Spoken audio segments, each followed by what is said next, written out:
Hello everyone, bringing you a video today looking at some East German small kit. Now this is a wash kit and the various items are all East German in origin. This is, from what I could make out, typical bits and pieces that would have been used at the time.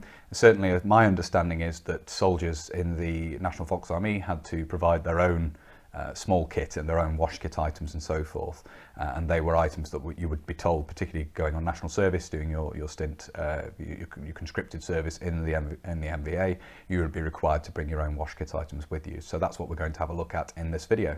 So we'll start on the left here with the toothbrush and toothpaste. We'll look at the toothbrush first. This is in this sort of olive drab colour. I'm not quite sure when this dates from, but the style suggests to me it's from the 70s or the 80s, but it certainly is of a style you'd see in the 70s in the West, so I'm making an assumption there. You can see the stamp on the handle here, Higgy, and still in its plastic wrapper, which is rather nice to have, so never been used. Pop that down there. The toothpaste is a brand known as Azu, and you see the German marking there, Zahnpaste, and then that's duplicated on the other side. We have details at the bottom here that this is a import from Bulgaria, interestingly, and the box I have for this has both the old East German price on it printed on the box, and then it actually has a price tag added on in Deutschmarks showing it was sold, or put up for sale at least, it was still on the shelves after unification with quite a considerably reduced price, interestingly, in Deutschmarks. So that's the toothpaste and toothbrush there. Next to those, of course, we have the soap dish here. This is a bright yellow example. As you can see, these turn up in all sorts of colours, brown being one of the more common examples. We'll just open this up. Have the ubiquitous EDC Seife in there. These are very common to find. I do have some other examples of soap, but this particular brand are very common to find. It's very common to find. You can see the details on the back here of the price. You can see Konsum Seifwerk Riese, and apologies for my pronunciation. GCSE German was a long time ago.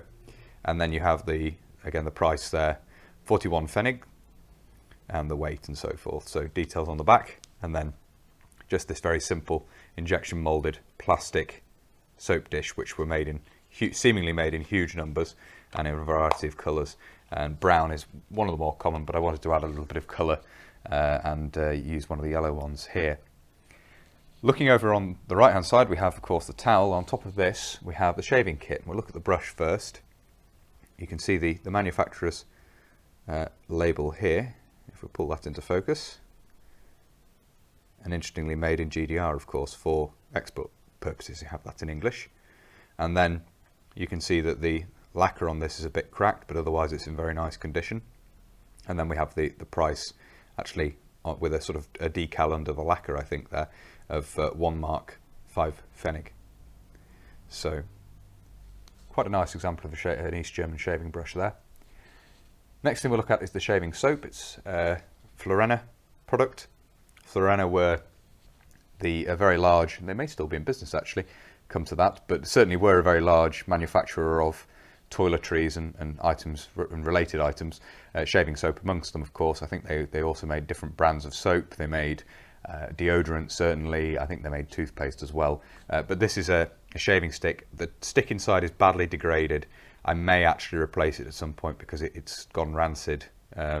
It's not in very good condition, so I might put a more modern shaving stick in there, with fresh foil and everything else. But if I just unscrew this here, you can see what I mean. It's completely degraded in there, unfortunately.